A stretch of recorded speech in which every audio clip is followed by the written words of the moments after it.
people are watching it. We're seeing that, and then like to have this like interesting dynamic of like my family, like knowing the people that I'm working for and with through like just like the vlogs and like the episodes that we're putting out, and they're like very obviously watching it, and they're like, these are really cool people. I'm like, that's crazy. That's cool, and it warms my heart to like get that feedback, and like it doesn't even have to be about like, I don't know, about like me specifically. It's just crazy,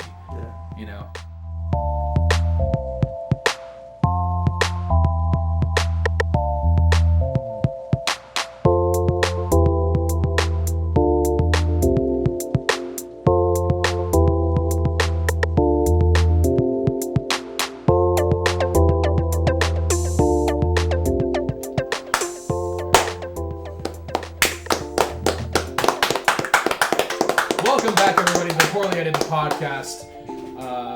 We've had a long... Is it okay if I intro this? Is that all right?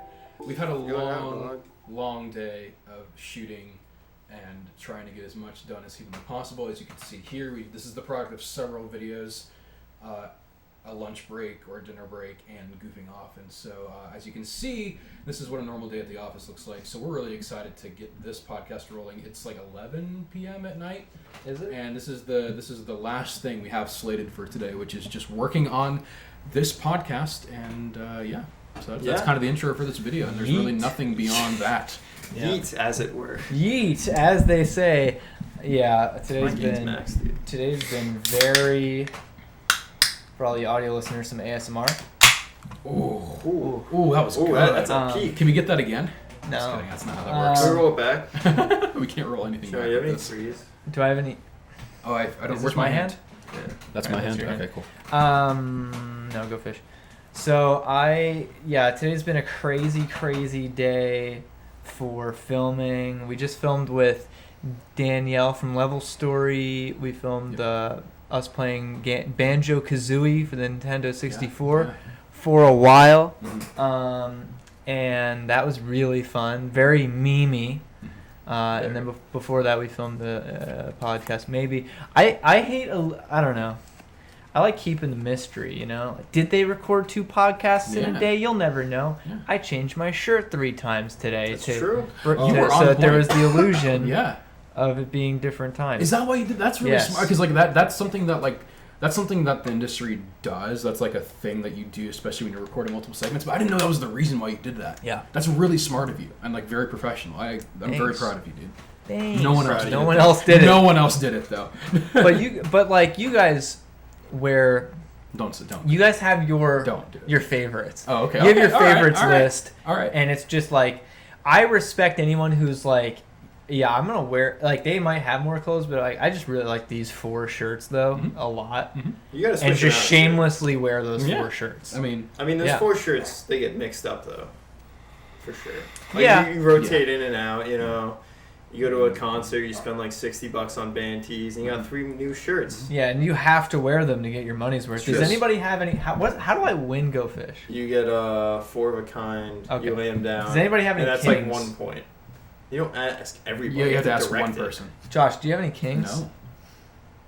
So you go fish. Okay. This is stupid. So that is an interesting factoid though, and also I would add to that when you're that kind of person that has like a favorite T-shirt or like a line of favorite T-shirts, one thing that's really fun to do, or not so much fun as like embarrassing or enlightening, is you go back through old photos of yourself, like even like a few months, and because you get so much mileage out of those shirts, like they're visibly more like colorful and brighter when you first got them, and then you look at it after like a few months even, and you're like, wow, I've washed this like 80 times. Like the Lab 212 shirt that you bleached. Hey, it's Hershey Brown edition.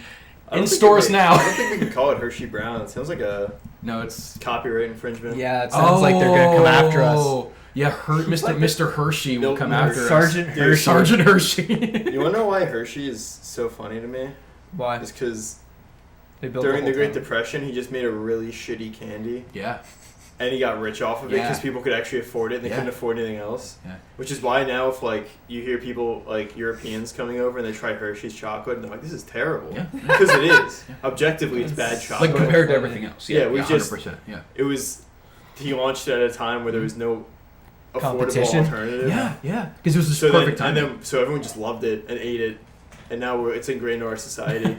But it is just bad chocolate. Yeah, that's how Lab 212 is trying to be. Pretty much. Do you have any 6s? No. Go take it. Idiot. Sorry. Josh, you have any 3s? Yeah, no, I'm not too big into Hershey chocolate. I've been to Hershey. It's not that cool. But they do a lot for their community, which is cool. The scholarships they have and stuff. Yeah. That is true. Which, I mean, when you have that much money, dude, you better be. Mm-hmm. That's what I'm saying, honestly. And he's had, or I shouldn't say he, makes it sound like it's one guy. Yeah, me and Milton, he's still alive. we go way back. Yeah. That company has been around for a long time. I mean, it's been around since the Depression. That's when it started. So that many years of prosperity. Is he still alive? No. I just meant the company in general. I thought he's like cryo-frozen, like Walt Disney. He's like Mecha Hitler. But you know, because so you can't comment, but can you just give us like a sign if you saw his head? I can comment now. Oh, you can? Unless I the thought only there's reason a clause in your thing that's No. like you can't deface Disney anytime ever now. Well, Is it technically that? They probably wouldn't appreciate it, but Right. you know, if the only thing is if I want to get rehired or not. Like, let's say I say a bunch of messed up stuff about Disney or whatever, and then somebody at Disney hears it or hears about it or catches wind about it. I could get put on the no hire list for that, but further than that, there's really no repercussions. You know, like I'm done. Like I can't get termed for saying something on Twitter, which is how a lot of people got termed. Like people would be like posting pictures of attractions before they were finished, like still in construction, being like, "Yo, come and stuff like that." Like you're definitely getting fired. Yeah. But no, like if I would say no, he's not cryogenically frozen at all. Dang it. 100%. I was really hoping one of those was real. How do you know? It's a meme. Yeah. It's a meme there even That's where it's fine. like, oh, But, you know, it's like is that it's not. they're like They're trying to throw us off the trail. Yeah, people know we gotta start making fun of Yeah. him. No, I Because don't. why would we do that? Right. And then he's holding his frozen No, head there's and petting it. I'm pretty sure there's an explanation that is like pretty much not like it like that's not possible. I forget what it is though. I think there's an Is it explanation because where his it's like, body's preserved in formaldehyde, and you all have to like go like touch dude, his I think he feet was cremated. before- I'm like pretty sure he was cremated. So what was the origin of that Look it up. conspiracy theory where it was like the whole cryo conspiracy theory regarding Walt Disney's like head? I have no idea how it originated. It's absurd because the technology surely did not exist then. Yeah. It barely exists now. Yeah, cryotherapies are relatively You can on the get brink cryogenically technology. frozen. They just don't know if they can wake you up. Yeah. If you opt to get I think for the experiments that they're doing, really funny. Yeah. If you opt to do it, it's just like you're only getting woken up if they figure it out. Yeah. Pretty much because they haven't So I yet. looked up was Walt Disney cremated. This is, I guess so. Like Google Google's like sure. No, Google is like Walt Disney / cremated, and it says December 17th, 1966. So I guess that's it. But then the people also search for field. It's Jim Henson, which kind of makes sense. He also made beloved children's characters. I don't think they're exclusive, but yeah. He was the Muppets guy. But then the other one is Albert Einstein, which is a little confusing. Why he's lumped in there? Yeah, it's I guess Disney, I guess Walt Henson, Walt Disney, Jim Henson, and Albert Einstein hung out a lot or something. That's funny. That's weird. Were they alive around the same time? I guess they were, right? Because Einstein was like early 1900, and so was Disney, right? Henson was later. Well, though. No. Yeah. When I really don't know. I have they're no both idea. in their prime, like They were, early 1900s, Okay, yeah. like 1910 onward. I don't know. Okay. You know, Walt Disney died before Disney World was finished. Did you know that? I didn't. Just like Tony Stark's dad. He was in the middle of building it, and he died before its grand opening. And his brother, not a lot of people know, Walt Disney was in business with his close brother. He was very close with his brother, and it was like a family Except thing. his brother was also named Walt Disney, so no one really knows. No one knows. It's like the Steve Wozniak of Disney. Jeez. But yeah, so his brother did the grand opening of Disney World, this thing that was like the brainchild of his brother. You know, his brother was the visionary, I think. Right. Walt was the visionary, the creative one, and like his brother's more of the business one, you know. And when he did the grand opening of Disney World, there was obviously a big to-do, big press event, whatever, grand opening thing, ceremony, and he wanted Mickey to, like, come stand with him when he did the address for the ceremony because it felt like his brother was still with him. You know what I mean?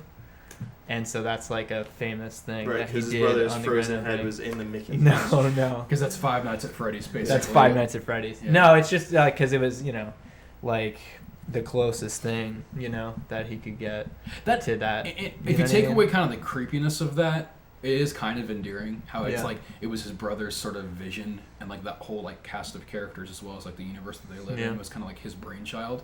So like to have like the key character next to him while he's giving the address is sort of like the closest thing to like being with his brother, or at least like a semblance, like a fragment. Because that's how they would have did it if you were still there. Would have been them. Right. Standing there. Right. So him standing alone didn't make sense. Like that didn't feel right. Yeah. So it's like, what's the... It's still kind of creepy, though. Here's a real question. So say that happened with us. Uh-huh.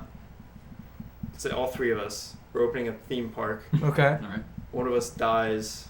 The other two have to pick someone to fill, or something to fill in their spot to make it feel like they're still there. The one that dies is Chandler, though, right? No, each of us. I hope. To decide. So we decide, the two people decide the third person who died what their thing is. So what would that be? What would be the thing that would... Like, what if I died Uh-huh. during the creation of our Lab 212 theme park with such rides as the poorly engineered... Train. Pterodactyl? There we go, the poorly engineered pterodactyl. Because it starts with a P. Yeah, there you go. Where everyone dies. The kids will love it. Yeah. Terrible theme park. But what do you guys bring up on stage to make it feel like I'm still there? A sad clown. Slenderman dressed as a slag. Slenderman. He's towering over you. You guys are like, Chandler was giving the speech, and Josh is like tearing up. It's like he's still here. Slenderman's not even standing next to you. He's standing like 14 he's like peeking out from behind a pillar. The microphone's all staticky. The mic's like messing up. Welcome to the 400. What about Josh, though? What do you think? That's a tough one. It is. It's hard. I feel like Josh's dad. Josh's dad's gonna outlive Josh. I mean, probably. Yeah, you live too rough of a lifestyle, dude. You're a maniac. You got a lot in common with your dad. I think that'd be a good replacement. I think. Okay. What about Chandler? What about Chandler? What about Chandler? I don't know. How about a Make-A-Wish kid with leukemia? A can of Monster, just like a big tall can of Monster. A can of Monster. A can of Monster. Can we get the sponsorship? I've been working for this for two years, dude. Yeah. Monster Energy now with Tori. What's the thing that Rooster Teeth did that you like commented on, like brand wise or whatever, at one time? Oh, so here's how we're doing the opposite. I'm gonna put myself on blast because I said this to you guys in private, in confidence. No, I realized. This is the things you think about when you have a very mildly successful podcast. Yeah, it's interesting. It's interesting how I never thought of myself as like an entrepreneur, enterprising like that business wise at all, or like business minded at all. But it's interesting now, doing what I'm doing, how much more hyper aware I am of certain details like that, where it's like I was just listening to the Rooster Teeth podcast and they mentioned that they couldn't show the logo, because I listened to it, I don't watch it, but they always talk about how they have to not show what they're drinking. That's like a big thing, and they like that was like a rule that started not too long ago, and I was like, why would they, what is like the point of that? And then I was like, oh, I think before I had been faced with a similar conundrum, I just never understood.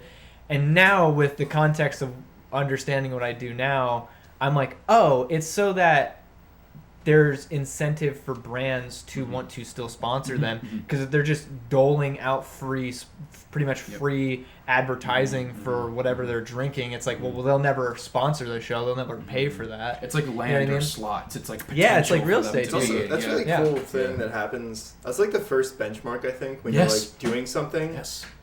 And you're trying to learn anything, is like when you like notice something that's like, oh.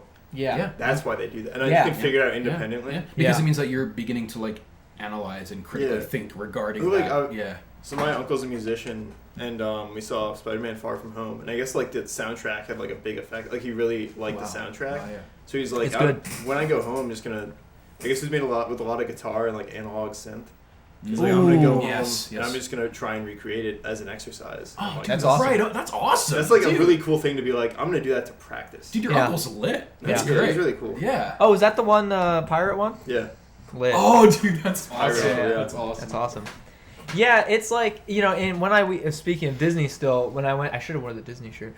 I still can. Yeah. When I went down, you know, when I was down in Disney, that was an interesting thing, like once again with the context of where I'm at now, where it was like, I went to Disney, I was obviously seeing what at the surface level of like, oh, fun, whatever, but more than that, I was like, oh, the sheer genius of this business down here, like, oh my gosh, dude, like everything is so meticulously planned and thought out to just like it's like such a amazing like crash course in like business and like entrepreneurship, you know what I mean? Just figuring out exactly, pushing all the right buttons, and they do. You know what I mean? Like they just do everything so well. It was amazing. Yeah, that's the cool thing about amusement parks, I think.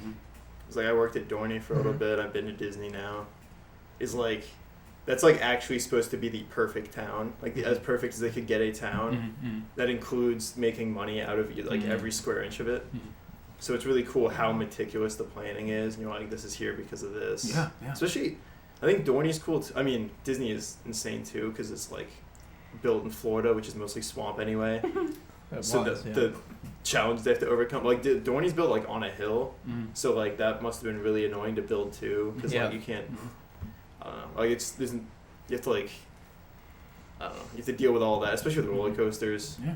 It's like there are obstacles wherever and however you do it. Yeah, and they're like, this is like as close to a perfect city that we can make as much money out of as possible as we can get. What's fascinating to me, like, can you imagine being kind of like kick flipping off of that? Can you imagine?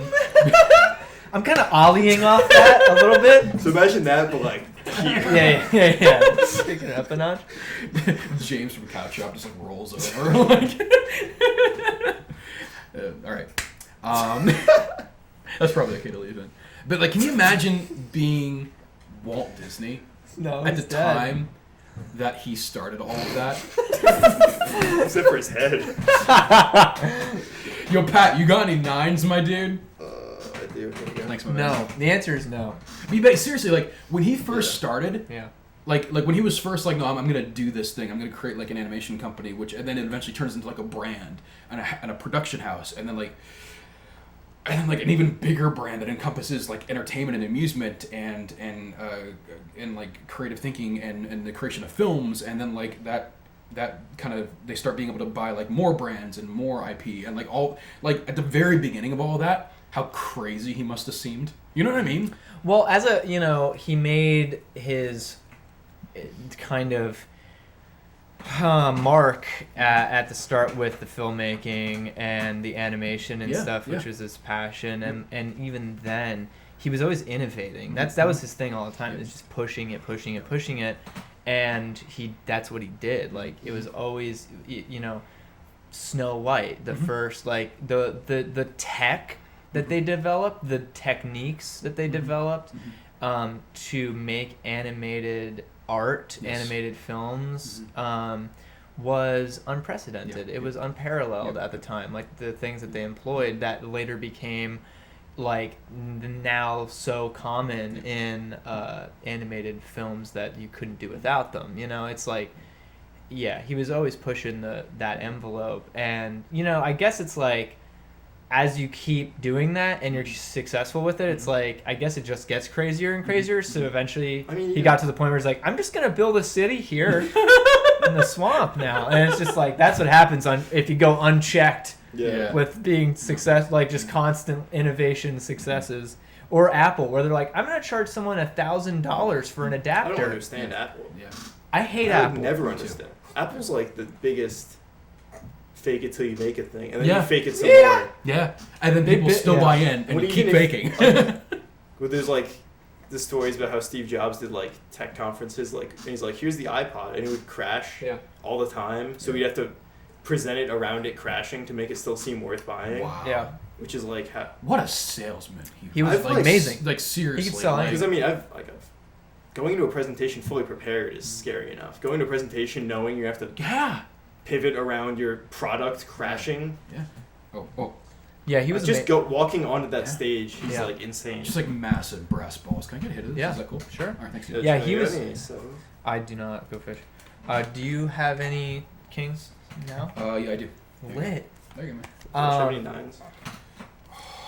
Yeah, like Steve Jobs. I don't know, man. Look. Chandler, do you have any queens? They were straight up like him and Bill Gates and their teams coming up at the same time like they did. Like they were, once again, trendsetters. They really were pushing the envelopes. They were the underdogs, and that's crazy to think retrospectively now. But yeah, like Jobs was amazing, as was Bill Gates in terms of how like just Bill Gates was a lot. I don't know if he was as good of a salesman, but he was way, as we can see, way smarter of a business person. Jobs was like a hippie, dude. Like he was like not, he was a good talker. Like he like knew people, and he knew like art, whatever. He had those ambitions, and he just kind of fell into that stuff a lot more than like Bill Gates did, who was like a nerd for all intents and purposes. Like the entire time was always into that kind of stuff and computers and stuff coming up, where Jobs was like, he just saw a niche that wasn't filled, and his friend Steve did most of the tech work, Wozniak.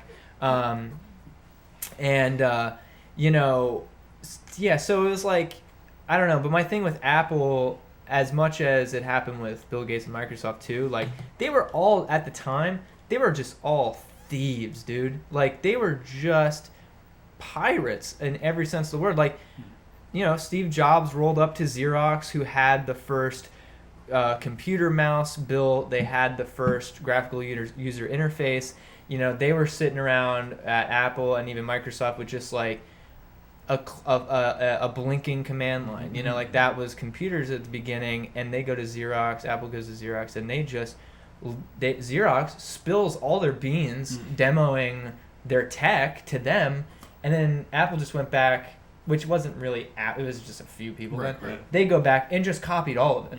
You know what I mean? Like they just stole all of it. And Xerox is like, hey, what about us? And like, no. And that was how they rolled. In every and then Bill Gates hooked up with Steve Jobs, and he was like, hey, show me what you're working on. And Steve Jobs was like, look at this. And Bill Gates is like, I'm gonna steal that. And then that happened. Like it was just bad blood. It was just like constant. All those dudes were just ruthless, man. And Apple, I feel like now is still very ruthless, except to the consumers. It's kind of reversed. Yeah. I don't know. I hate their business practices so much, and I hate how stupid they treat their consumers. I never think that's a good. My thing is though, like, why do people keep paying for it? On one hand, I use my terrible Android like just normal default, like it's not even a Samsung Galaxy or anything. It's not a Nexus. It's just garbage, and it sucks. Like the phone sucks. Like the hardware is not good. It came out in 2016. The hardware, it's slow. I don't love the operating system. But at the same time, do I want to get the ease that comes with using Apple products, except for like, how they're going to treat me as a customer, how they're going to cut me off if I don't keep buying the new product after so long, or how, I'm going to have to switch to this and then this and then this because they're going to keep discontinuing the things that, you know what I mean? Like, it's just constant cash grabbing from them. And with Apple, in my opinion, like a lot of people are like, well, it's so much easier like to use and like get around and stuff. In my opinion, for the stuff I want to do, it's harder. Like they make everything harder for me, because it's like I know how all that stuff works, and I'm trying to do more advanced stuff, and it like is not for that. Like it's not for someone like me. It's for the people who are like, I don't know how to use technology. Yes, I have no idea. Dude, I just want to go on Facebook. Apple's like the sequel of the first Breakout game. Uh-huh. Breakout's a great game. No, like they figured out like the first game's always got like a ton of mechanics and like there's some that really shine and stuff. Yeah. And it's usually more in depth than the second game. The second game's usually more popular. Sure. Yeah. The thing that I've always found about Apple, and I totally agree with you guys, and like it boils down to two things for me. Like, and the two things are options and innovation. Like for Apple products, you have almost zero options except for the very things that they have presented you with. Yeah. There's nothing beyond that. And then it kind of leads into innovation, whereas that like their audience, the people that they're trying to sell products to, like you said, it's like people who just are like, the thing I'm buying, I'm going to do nothing beyond what it allows me to do, and all that it allows me to do is everything I'm going to do. Yeah. Whereas for people like us who innovate and create art and are trying our very hardest to be on like the cutting edge of like creating stuff and like making our computers and our machines and whatever we use like to make them into what we want them to be able to do, as opposed to just being okay with being limited by things, right? Like we want like products that aren't Apple, essentially. Pretty much anything but Apple, like whether it be Windows or Linux or whatever. I don't know what you use beyond that, but Windows, all that to say, like you're capped with Apple. Yeah. Like whatever they give you, that's it. Like even like hardware wise, you open up any Apple computer, whether it be like an iMac or a laptop, there's everything's soldered. Yeah. You can't upgrade anything. You can't remove anything. Stuff, man. Yeah. It just treats you like such a fool. Yeah. It dumbs it down. Yeah. It just dumbs it down so much, and it gives you like no room to breathe. You got to code in their language, like Apple script. Yeah. Like you have to have these certain particular file types. You can't upgrade your hardware. You can't emulate on it. You can't there's just so many, like in the case of like iOS or whatever, which I don't know if that's something that's still a thing where like you can't, because I know before you couldn't like use emulators or anything or really install unless you jailbroke your phone, which jailbreaking was a huge thing because it was like, now my phone can do what a normal phone can do, like just generally, and I have to jailbreak it and before risk getting in trouble or voiding my warranty. They're really cracking down on stuff like that, though. I don't know if you've noticed, but like with like new iterations, not even of phones, but like Apple computers, like oh my goodness, their policy on like refunding and even like helping you repair, like free repairs on products. If they even get like a whiff of tampering of any kind, like even opening the back of an iMac is like, oh, we can't do anything. We won't touch it, and you have to pay for a full new computer. If like they won't even allow you to like pay for parts. Yeah. You know what I mean? Like if they get any whiff of that, it's like, nope, we're not going to help you out. We're not going to like replace the part. Like you have to buy a whole new system. You know what's funny? What's funny about Apple stuff? It's all the same hardware. It's not different at all from the stuff you can buy for cheaper.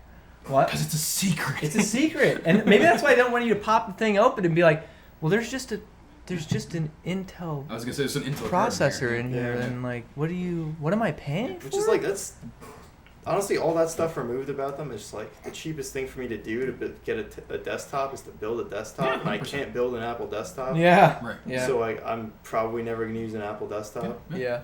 It's always the cheapest option. It's just more expensive. Yeah, it is. For You're no paying for the brand. Yeah. That's all you're paying for. It's such a weird thing with computers because now, like, once you understand anything about computers, it's like if you want to do more stuff on them, you need better hardware.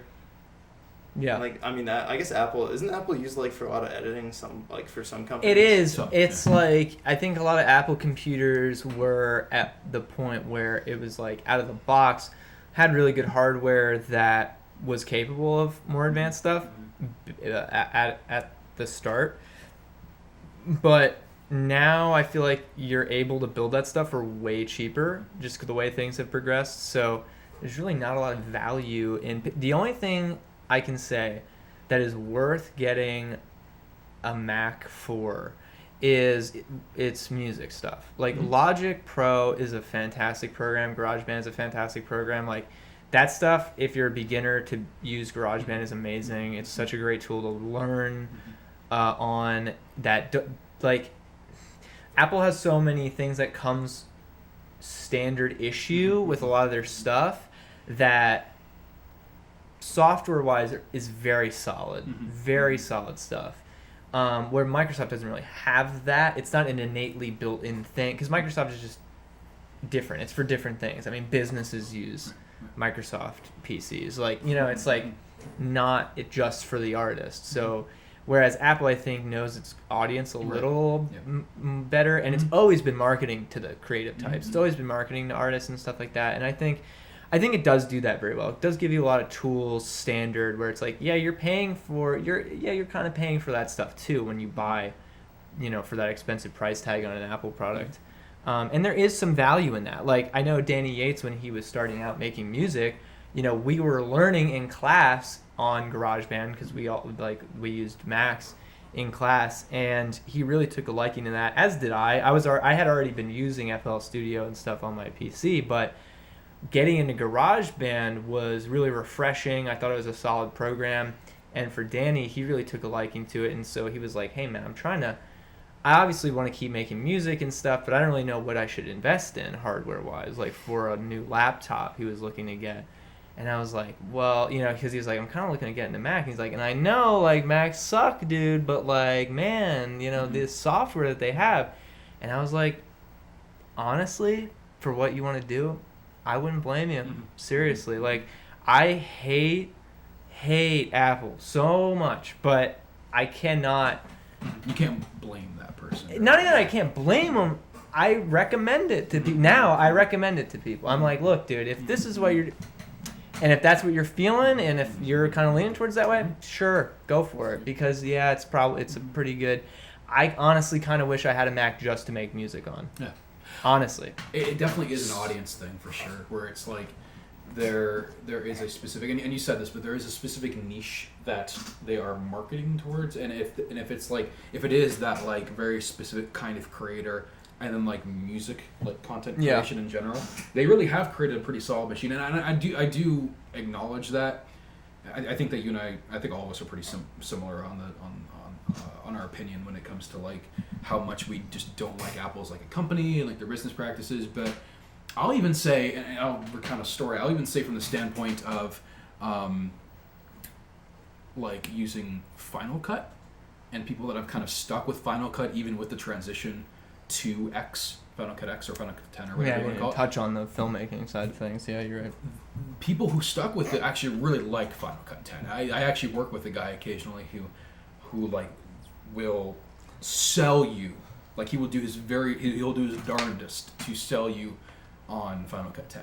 And I sat down with him and I watched him edit, and there are aspects of it that are actually really intuitive. There are aspects that are it's much more kind of rounded edges and polished, and not a whole lot, not as many like features and not as high of a ceiling as Premiere or like Windows editing systems. All those programs kind of are though. They're kind of like they're distilled down to to like mostly what most people are gonna need the most.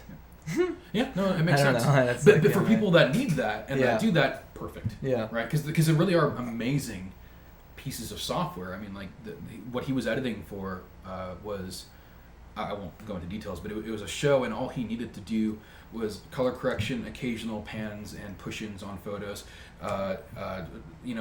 just making sure the audio was okay, and being bada boom, you got a show. Yeah. And it's and not to be like whatever, I'll kind of stray from details, but if that's what you need, then Apple. I mean, I don't know. It's just. I feel like it sums everything up pretty nicely. Yeah. Yeah. Where it's like most cases, like for us, like most of it, like I don't think we'd ever anytime soon buy an Apple product for what we're doing. But some people, just like what they're doing, it's like perfect. Yeah. Even though it might not be I don't know, it's like every like hesitation I have doesn't apply to everybody, so I totally get if someone's just like, well, I don't want to play games. I don't really want to care about upgrading. I just want to buy something that works, and then it has good programs for music and editing built into it. It's like, whatever. That's true. Yeah.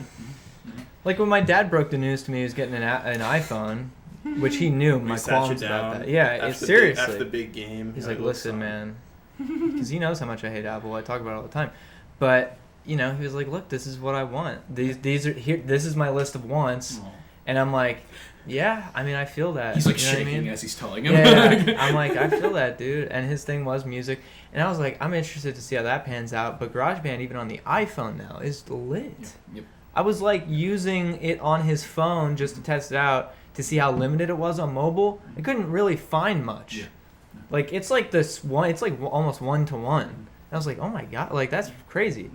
I would never expect that when it comes to anything else going from my PC to my Android phone, you know? That is an interesting fact. Yeah, and so it's like, you know, I was like, yeah, man, like he doesn't want to mess around with all the stuff. He just wants to like go, like I just want to use my phone. And it has a lot of great quality of life features too that I'm kind of jealous of. Like it could do like, not that this is stuff that would help me. I'm just like, it's cool. It's like we're living in the future now. Like he said he was on a job and he needed to take a measurement so he can just point his phone at one point and then point at another point and it'll measure it. And I was like, that's crazy. And then again, I forget what it was. Amrest was like trying to buy something to fit in a certain spot. And she tried to do it with that, and it was a rectangular room, and she got 4 different measurements. Lit. So I don't know how accurate that is. Always works. Yeah. He used the level function on it, which I was like, that's probably more accurate than an actual level. Because the bubble is not like you're like just in the bubble. Like there's not like, you know what I mean? The bubble's like an analog thing. It's kind of like it means that there's always like a slight in the bubble. It means that there's like a slight when you're like level with a bubble level, at least to my knowledge. And the way he explained it was like there's like a little margin of like it's like it's on, but there's like a little bit of leeway where you're like, meh. Well, it comes down close as you can get. Yeah, it comes down to the factor of like what kind of liquid is in there, because like if it's water, I mean, water attracts other water molecules. It's hydrostatic, so like when you have like a water-based level, there's a tendency for the bubble to actually grab onto whatever surface it's on, which is why like water will, like, if you fill a cup up there, you can sometimes see a little bit of a lip where the water actually holds itself together above the line of the cup. Yeah, go ahead and do it, dude. And so like when it creates like a bubble in the little capsule here, like in there or whatever, like there is sort of like a tipping point where like. Can you hear him, by the way? Is that coming up? Yeah.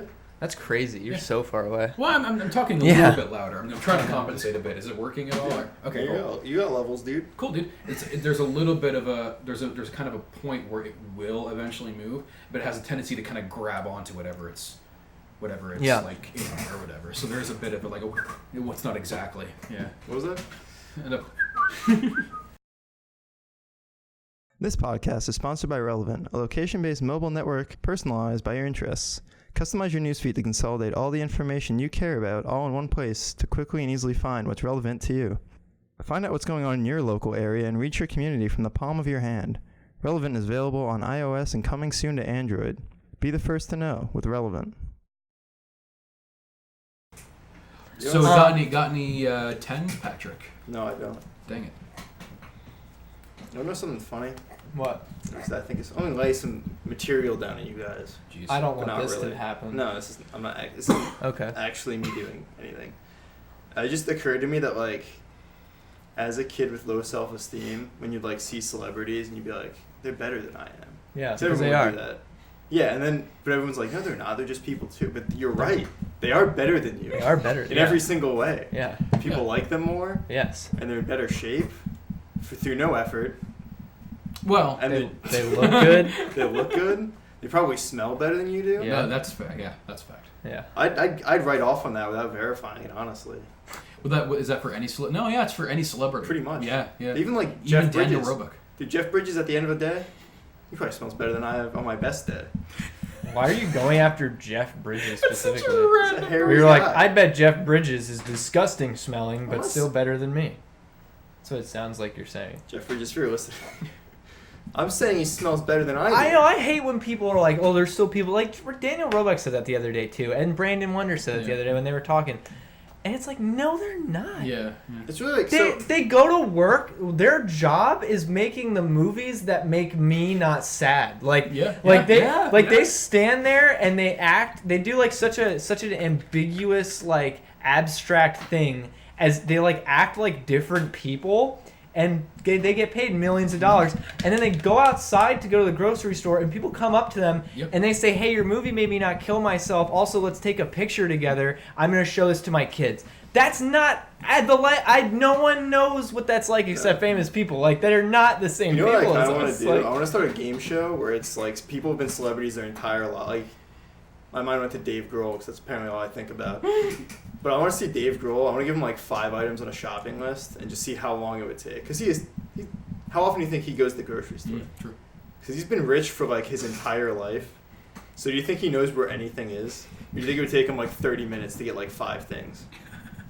I think it'd probably depend on what the things and are. we get like 3 of those kind of celebrities where like from day one they've been rich and like just do stuff like that. Just simple tasks where it's like...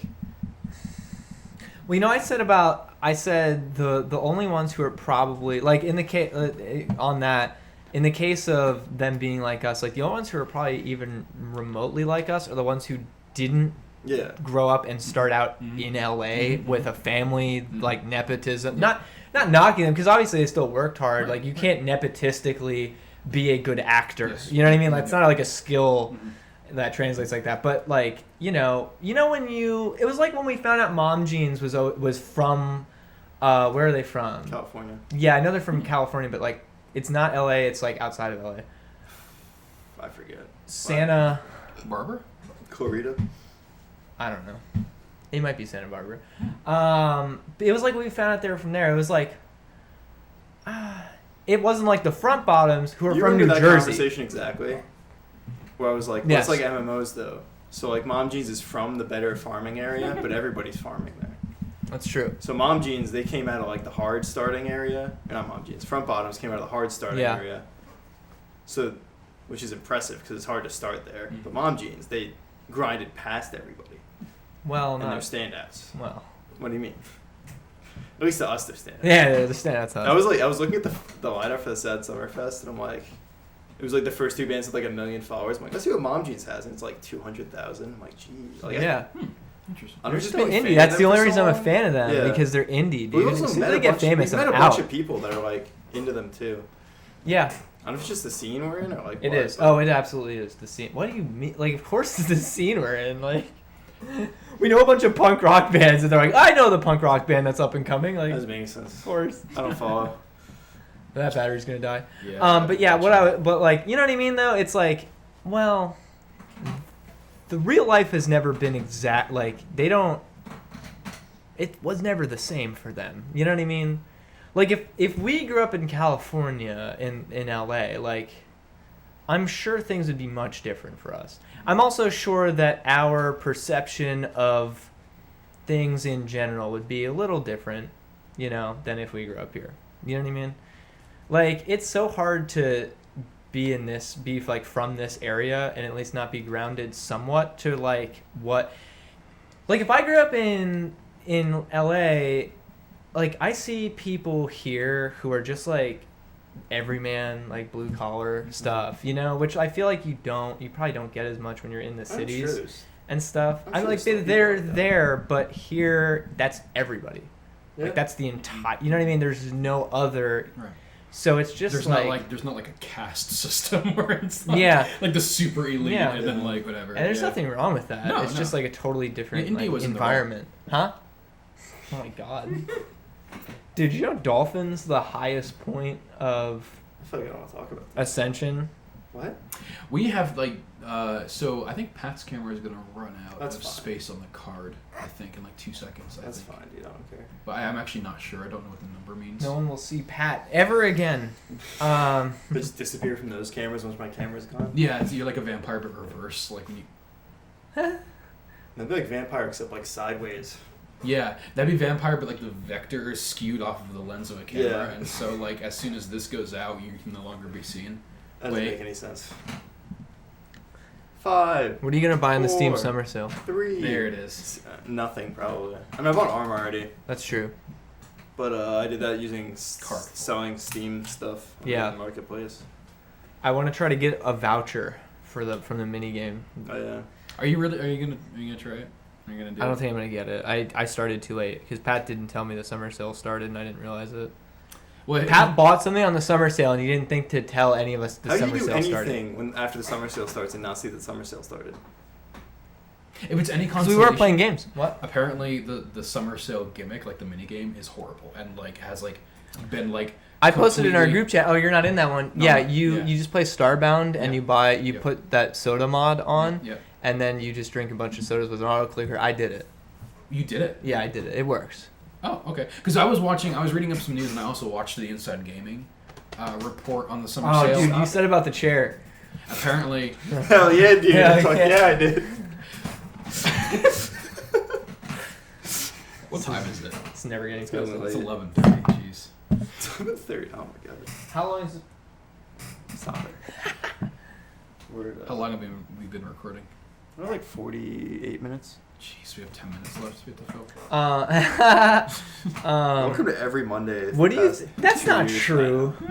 We've gotten. No, it's different on my side when it's like you see the number and you're just like,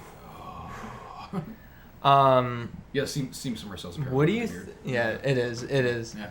More than ever. Like yeah, because they've always been. They've always had gimmicks, but this one's like. This one's my just God. like Gabe Newell's like I don't know. Yeah, it's like they messed up so bad. Anyway, yeah. So I have a question. This is not realistic at all. I'm just like in a totally different headspace. When you do a day like this, we've had many days like this lately, where it's just it's all encompassed by like entertainment stuff that we're doing, where we're just like being creative, filming stuff all day, and so our brains are just like in that mode. We're not like realism, like what about business stuff? Like that's not how we're thinking. That's kind of where I'm at right now, and I'm just like, what are like, man, I just want to do more. I just want to do other stuff. Mm-hmm. You know what I mean? What do you mean? What other stuff? Like I made that vlog, and that's coming out soon. And like, although the want for it to be postponed a little bit for the launch, like, was a bit like annoying to me because I really put a lot into making that. But that's really good. Thank you so much. I don't really think so. I didn't really get the reaction I wanted. Can I interrupt you really quickly? Sure. I have always and will always love your style of storytelling, and I don't care if it's not like technically whatever. I actually like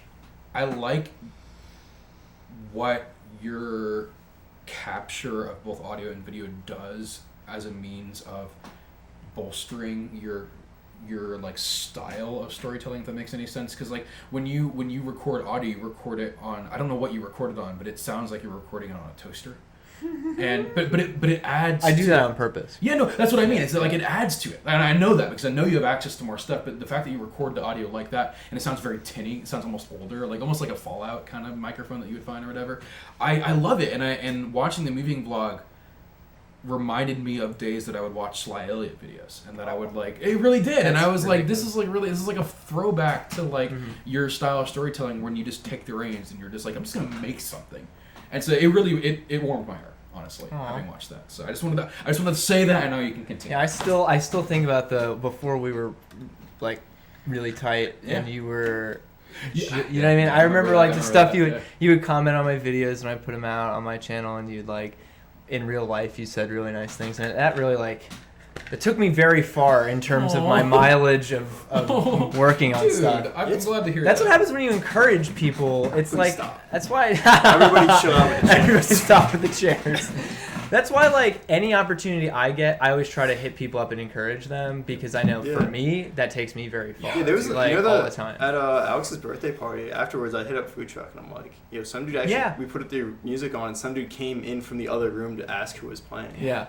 And I'm like, so I don't. Awesome. Yeah, I'm like, that didn't cost me anything, and I'm sure it went miles for them. Dude, miles. like, well, there's a Kevin Smith book that I love where it costs nothing to encourage an artist. Yes. And that's like I love that so much because it's so true. Like, it's weird getting like, cause we've done the podcast for so long, and we like never get any comments in the videos except for Josh. I mean, like a couple of them we do, but it's like it's weird just sending all of that out, like that much content out, and getting not a lot of feedback. Yeah. But then on the times that we do get feedback, it's like, whoa. Like recently, like Kate was like, she's like, I really like this joke, this specific joke in the podcast is really funny. And I'm like, thank you so much. She said that in real life?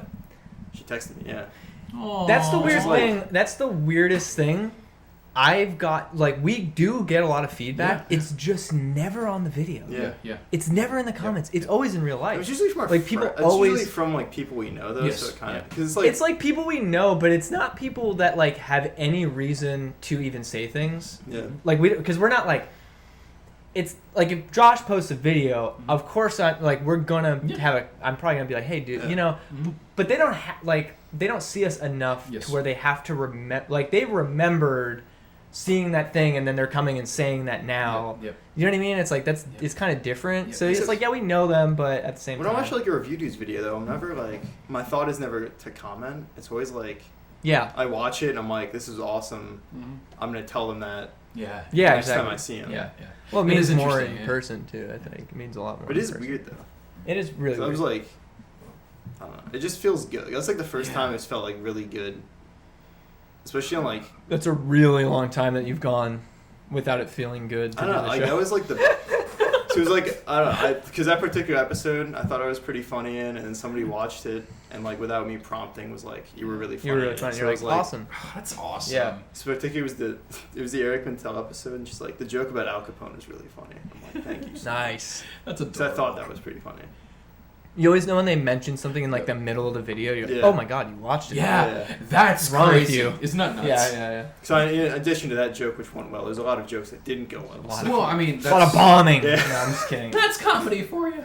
On that note, though, and it's funny you guys should say that there's this like whole organic like feedback thing or whatever, where it's like instead of commenting on the video, it's people just kind of like word of mouthing, like, oh, like this was really interesting. My family, out of the clear blue, surprised me by like dropping some reference from one of the Pep episodes at some point. I think it was my sister Katie, who like, and it's very clear that she watched the episode from the comment that she made. I forget what it was. It was like, it was actually some joke that you said. I think I remember that. Do you remember that? Now that you're saying that, because she came up to me and she was like, "Dude, Chandler is so funny." She was like, "I really like Chandler." I was like, "What?" And then she like referenced something, and I was like, that was like 45 minutes into like last week's episode. Yeah. It was just like very interesting to me that like, and despite the fact that like there's not a whole lot of input into the actual video itself, like people are watching it, and we're seeing that, you know. And then like to have this like interesting dynamic of like my family, like knowing the people that I'm working for and with through like this like the vlogs and like the episodes that we're putting out, and they're like very obviously watching it, and they're like, these are really cool people. I'm like, that's crazy. That's cool, you know. And it warms my heart to like get that feedback, and like it doesn't even have to be about like, I don't know, about like me specifically. It's just crazy. You know. There's also like the other side where it's like I have friends that are like, how's the podcast going? I'm like, it's going good. And they're like, I don't really watch it, but like, and I'm like, I guess they expect me to like be annoyed. I don't. I really don't care. Like whenever someone says that, I'm like, most people don't. Statistically, you're in the majority, so like, you can't be wrong. It's so funny. Statistically, like if you want to watch, I it, love great. when people if say not, that. Like whatever. My friends say that to me all the time too. I was like, dude, okay. Like, what? I don't understand their need to say that. It's like, I don't know. It's just annoying. In case, so we're not like, oh yeah, what would you think about this episode? Like, but wait, I never watch. I hate it. I hate you. It's always, they always preface with that for some reason. It's never like, do you have a favorite episode? It's always just like, I don't really watch it, so. So this is the end of that. This is it, Let's talk about anything else. I've always like, you know, until very recently, I've been like, because sometimes we're talking about stuff like this and it gets really meta. I'm all about the meta stuff. Like, it's because at the same time, you know, there's this thing where it's like, oh, well, we don't want to talk about, it's like, let's not talk about the views, let's not talk about the comments. But it's like, I'm not trying to give off an impression any different than what is the reality. There's been times throughout where it's been like, we don't like present ourselves a certain way, but I'm like, we should just present ourselves how we are. Yeah. So there's no point in being like, it's also like, who are we kidding? Yeah, it's like, who are you kidding? And it's also like, I don't know. There's such a lack of being genuine on all these platforms. There's such a lack of realism and people keeping it super real. Like, I would love to hear some of my favorite content creators just being like, and even when they like sometimes Funhouse will say like, well, that video didn't do well. It's just like that stuff is like, it's real. It keeps it real. And who else is this all for than those people who understand that the most? Like, that's our audience in the first place. everyone watching and everyone that we've had on the show has felt what it's like to have no one talk about their stuff, to have no one give them any recognition, to have nobody looking, you know, and still performing. So like someone sees what I've been doing and recognize it, so I'm gonna go and meet them. You know, so it's just like, I don't know, I don't care. I'm just like, I'm so over when it. Someone's like, that was fun, can I come back? I'm like, yeah. That's like, we did our job. Yeah. That's like all we've been hearing lately. Yeah, which is really cool, especially people we really like. It's like people who are, I'm like, bizarre. I was terrified you weren't gonna like me. Like that was my main thing. Like, we were thinking the opposite. Yeah. And now you're like, I want to come back on. My thing is like that. It's crazy to hear that from people that it's not so much like, oh, I really respect their art or whatever, and I do, but it's also like the biggest surprise for me is where it's like, and I'm not ageist, but whenever it's like an older person, whenever it's like an older individual who like has like an actual reputation in like whatever art they're doing or whatever. Not to say that these people don't, but like when you're older, like you've been in it for a long time. Like time really does a lot. Well, it's really easy for older people to be like, they're just kids, write them off. Yeah, but when you have people like, oh, what's his name from the George Robb. Well, yeah, him, and then also the guy from the previous episode, Michael Drabenstadt. Yes. Michael Drabenstadt, who he writes for a magazine. No, you pronounced it right. Yeah, he writes in a magazine. No, he does a show on NPR. That's what it is. It's NPR, and he has his own restaurant Inside review Dish. show. Yeah, the Inside Dish. That was like crazy because he is like an older gentleman who like is very established and like has a particular thing that he does. But he was on the show, like had a really nice, awesome, like just very real conversation with us, and then afterwards was like, I'd like to come back. I like that's so crazy. Like I don't know, it's just interesting that like.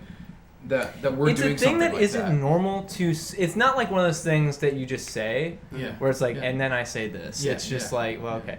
Like a throwaway line. It's just like, but everyone says that. It's weird. It's so weird. Yeah. It's like if you say you want to come back, it means nothing other than, oh, I want to come back. You know? Like if someone's like, it was fun, I'm like, they could be like whatever. Yeah. Like I also can gauge how well it went, so I'm like, I mean, like, I'm not saying anyone's ever been like lying through their teeth at us, but like, yeah, but well, we've had having the like, can I come back thing makes it like, and having, so it's real. Having been a guest who has said I'd like to come back and then stayed forever, I can say that it was very got real. a lot of mileage out of that one. Because I do remember saying that. I remember after the episode being like, I'd like to do this again. Yeah. And like meaning that. So you? Now I'm here. I think you were saying something earlier. I was just about to get back to that about wanting to do something next. What is the next thing? You wanna know why I did the photo shoot with Schnick? I know why. Well, it was like, one, it was just like, I don't know, it's cool to work with, but it's like, I've just started saying yes to stuff that I'm like scared of doing, and then I was like, I'm gonna ask to do something I don't actually really want to do, but I know it'll be fun working with Schnick. Yeah. And I'm sure he's gonna do like good work. So like, that was like something I even made it stupid because I was like, I don't want professional pictures of myself that look like me because I don't know what I'd do with that. Right. So instead I'm going to make it really I know what I'd do with that.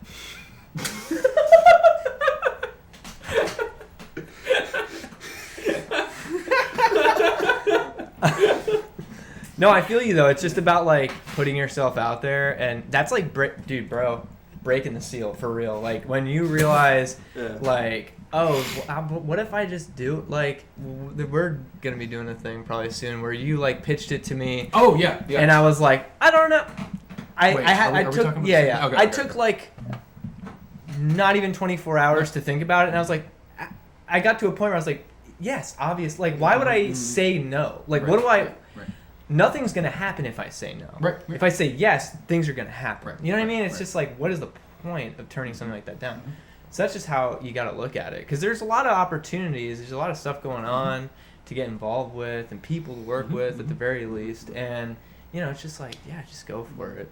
And the fact that you arranged that was, like, awesome to see. Because I remember, honestly, like I said, I'm going through the backlog, posting all the old stuff. All of us were pretty different, even just back then, like 2 years ago. Like, Pat 2 years ago never would have done that. You know what I mean? You've gotten to a place now where it's just like you're off doing a whole nother thing on a different level, you know, which is really awesome to see. And thanks. Yeah, it's just exciting. It's super commendable. I'm very proud. For sure. Honestly. Yeah. Well, when I had that interview with for the college, you know, she was like, we were just kind of talking candidly. It wasn't connected to a question, but I was like, when I started the show, I was just terrified to talk to people like interpersonally in a setting like that. Like if I'm out at an event or in public or whatever, still sometimes I'm a lot better with it now, but still I'm just kind of like I don't know what to, like I get weird. And that was the basis of where I started out at the podcast. And to be here now, she was like, that makes no sense. Like what you're saying makes no sense because you're now so like well spoken, like what you've said during this interview, no indication of that. You know what I mean?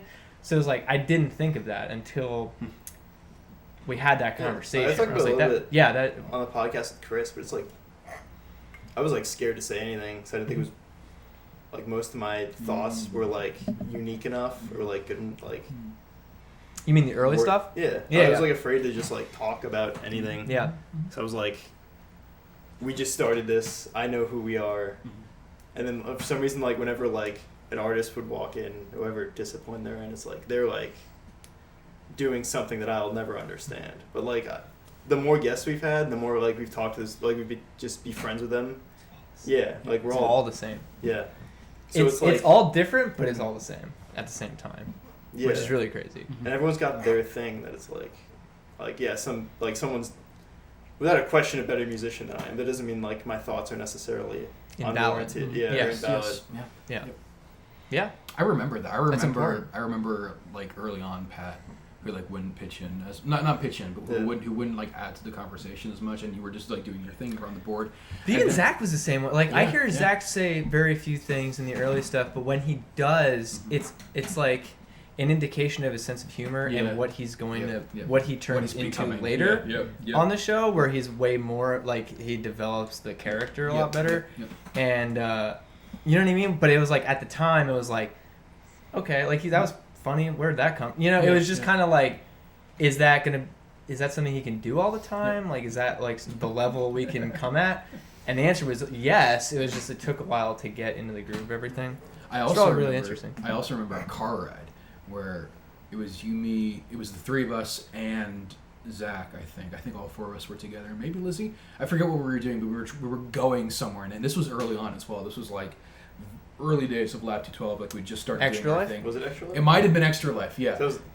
We were all there for that, and that was our first car ride. That was our first road trip. That might have been it, but I remember us having a conversation about that very subject, where it was just like, I forget, it probably was you, because it sounds like something you would say. You were just like, yeah, we started a media production company, and none of us like talking to people. And then we were like, and the only person that likes talking to people, i.e. MRS, is not with us currently. Yeah. And it was just a funny little thing. And like, looking back on that, it's like, yeah, that was true at the time. But, like, but now it's like, we'll like go into events, and even if we're scared, it's like, we're here. Yeah. Like, yeah. And I said in that interview, I was like, I'm still scared. I'm just better at getting through it. It's you never get over that stuff. You just learn how to. Also, I don't want to waste like whatever the experience is. I don't want to waste it. Yeah. 100%. You can't let the. You know what the best part that put me at ease at Extra Life was when the lady got the name of our podcast wrong. Yeah. And I'm like, this is great. Because then we got to break everything. We're not going to get down. worse. Yeah, exactly. Because the worst. That's so. It's like what you say. You always mention the thing about. What's his name? Bill Hader? Yeah, Bill Hader in SNL, where he always does he messes his lines up on purpose at the beginning of every sketch so that it's out of the way. Yeah, that's awesome. Because that's what he's the most afraid of doing, like, so he just does it, and then it's not a fear he has anymore. Yeah. So it's like that. Like immediately going into the event, the worst thing happens where it's like we look stupid, kind of inadvertently. Right. Or whatever, and then it's like, oh, whatever. Like just after that, it's like whatever happens. It's like and then we conducted all those interviews as such a meme from a point of just like not caring about, not that we don't care about the event, but we don't care about us being shy about anything. You know what I mean? I mean, I remember I was like really scared to do those interviews then for some reason. I remember I was like, I don't care who does it, but it's not me. Yeah. I remember that. I think because I asked you, I was like, hey, and no, I it's was hiding. hiding. You were like, no. I just held your broken and then phone. I was sitting by the bathroom looking at the Star Wars shelves. Mm-hmm. But that was season 1, Pat, or season 2, Pat, or season 2. Season 2, Pat. I broke up the podcast into seasons. Yeah. Did you actually like? Now it's for official. real? Okay, right on. Yeah. So what season are we in? 5, I think. Wow. Yeah, 4. sounds right. I think it's like 4 or 5. Wow. Season 5. 1's 1 to 10. Yeah. It's 5. Okay. It's 5. That makes sense. I think. Because the seasons get a little bit longer, especially as we start going on like long tracks of like we're in lap 212 now, right? Yeah. Because like the first 10 episodes is pre-sponsor, right? Mm-hmm. Yeah. Okay. And then from there it's like No, they're not. We got sponsored really early. Really? Like, even yeah. before? We got sponsored Yeah. second episode, I think. Yeah. Really? Yeah, after your episode, yeah. No kidding. Well, we already had. Oh, because it was Madison Hughes. Yeah, that makes a lot of sense. She was like the first one, right? Yeah. Yeah. Okay. Uh, Am I allowed to say that? I don't, that's how we met her dad. Yeah, Who's yeah, sponsored. yeah. I don't know if it's a secret or not. what's a secret? If it's a secret that It's not like we did. It's not We're like also we not didn't do anything wrong. Yeah, that's how we met the person who sponsored the podcast. We're also not sponsored anymore, so we can probably say that. That was Okay. also Storm's birthday. I remember It was. we were sitting in Buca de Beppo, and Chandler and Storm were outside talking to Winder on the phone, and I had to go outside. I'm like, Storm, it's your birthday. They want to sing to you. You have to go inside now. Yeah, that's a real thing. Yeah. Yeah, and then I handed the phone to you, Yeah. and then you were like, "This is boring." There we go. Well, because that was before there was a business. Right. Yeah. Right. So you weren't even. That wasn't even a thing on your Right, radar right, of right. possibly happening. Mhm. Really, it was just like this is a, which I think speaks a lot to, just all of the stuff that's happened in general, where it's just like where everything is gone, and no matter how far the business stuff goes, like I'm always gonna want to still be doing creative stuff and like trying to do stuff like that. I was getting to a point really. Going all the way back around. Yeah. I was getting to a point like 59s. recently where I was just like, man, is like the rest of this gonna be me doing like the boring business stuff? I like it to a degree. It's not my passion, you know. Like I'm not passionate as much about being an entrepreneur as I am an artist. So, and that was never my like dream. So I'm always wanting to do stuff like that. And then I edited that vlog, and it was like, it was just like it was like that. Oh, this is what it was. It's like again, it kind of thing. You talk about like, the moving vlog or whatever. yeah. And it's like it was something that was for me as much as it was for things bigger than me and like the people close to me, where it was like very real. Like I just felt, even as that all was happening, and I picked up the camera initially to start getting a few shots. Like I felt it, and I was like, "Oh, this is like I have to do this kind of thing," and like I'm feeling this really, really hard, you know.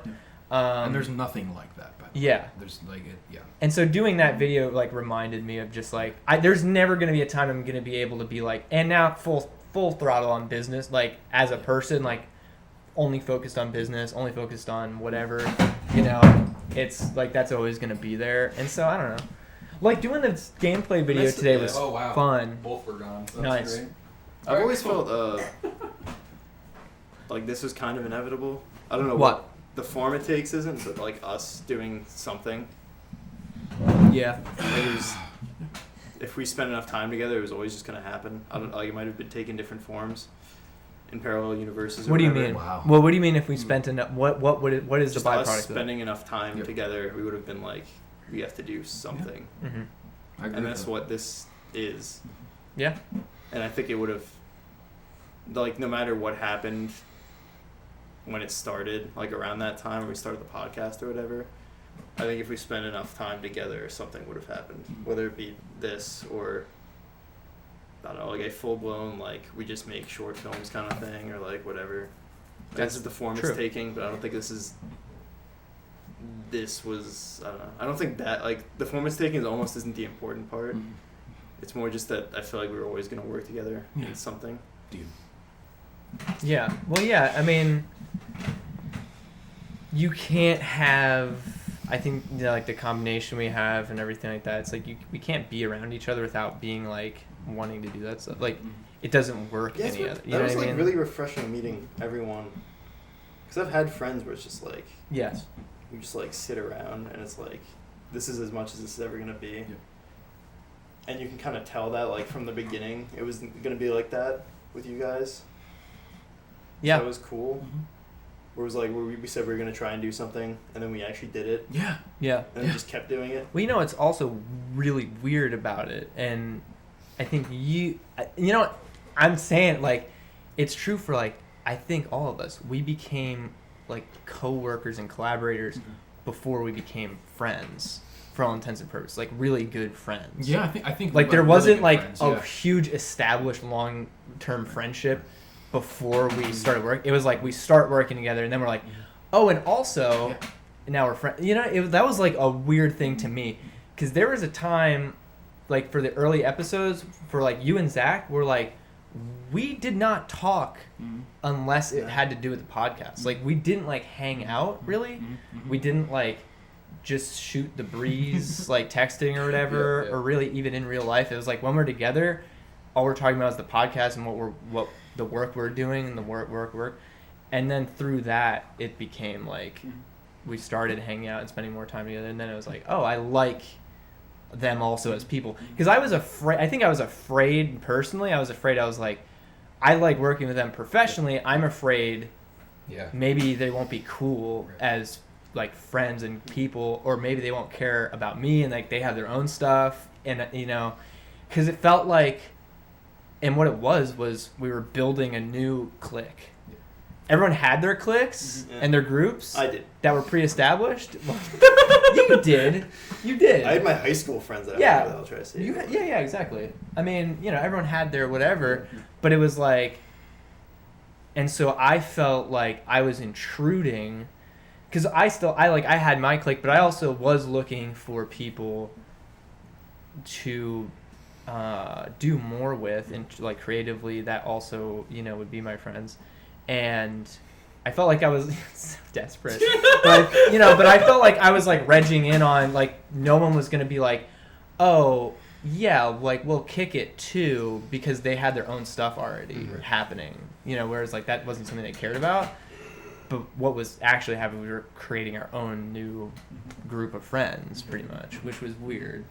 You know what I mean? That is interesting, because you're absolutely right. It happened in that order, and that's not normal. No. Like, makes no sense. Right. But it was indicative of why we should be friends, because it was like, we're doing the harder thing first. Yes. Yeah. Yes. You know, it's very easy to be friends. My sister was like, very easy. I was like, I'm trying to move in with my friends. She's like, I don't know, I just wouldn't move in with my friends, because I don't know, like, because being friends is different from, like, living with people. I'm like, I've already been depending on them for Yeah, I know, exactly. That's what people said to me too. I was like, they're my coworkers.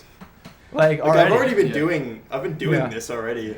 It's just a different thing. Yes. I've depended on them for more, with higher stakes, pretty much. Yeah. I mean, if you count being homeless as, like, well, whatever. You know, like, oh, maybe I could lose my home, but, you know, whatever, dude. Who needs a home? Jeez. You know, but in terms of, like, work relationships and, like, hitting deadlines and clients and, like, the higher stakes stuff that we're doing, like, you know, it's like, yeah, I've been depending on them for all that. So it's also not I need to do this kind of thing. No. It's like voluntarily been working hard on something. Yeah. Not I have to save all my paychecks so I can sleep tonight or anything like that. Yeah, and that's something that I was, like, weird about addressing then, that dynamic that was going on. And it was like that, no offense, but it was like that with us and you. Oh, no, 100%. That's how it happened. Longer, even, because it was like you were busy. Like, you had a lot of stuff going on too, where it was like you couldn't kick it. We couldn't develop that as much. There was, like, a gap where, like, between, like, film club and, like, working and school. I was just like, I don't have time for anything else. Yeah. And then I think, because we would invite you to stuff. We'd be like, come to movies with us, or, like, come out to eat with us, and you just couldn't. and I was could like, never do okay. it. Yeah. You know, it was like, it's just too cool for us. Yeah, it's not going to be our doesn't want to friend. be with us. No, I loved you. It was just like, I wish we could hang out with him. I 100%, like, I can tell you now, being that we are friends, like, I 100% wanted to. It's just, like, looking back on it, and again, it's hard to looking back on it, like, trying to get in that headspace again. It's very different than where I am now. Like, back then it was like, I have standards to meet, and, like, I have, like, people to really, but, like, I feel that. Back then it was like I have to do these things, and now that I'm, like, I'm out of college, and now that I'm working, and now that, like, it's like work and then more work, and, like, a lot of that work is with you guys, it's like, even though there's, like, so I would reckon that there's more going on now than I had going on in college, and I've just developed more, and so I'm able to handle more. But even now, with all that extra stuff happening, it's like, oh no, this is, like, way better. Like I don't know, like this is stuff that I want to do, or whatever. And so being in that gap of not being able to kick it, was super like hard because it's like back then especially I like had this preconceived notion, and there are things that you need to do as a human being to live in a civilization. We live in a society. Yeah, exactly. Like to just like be like an actual like functioning person.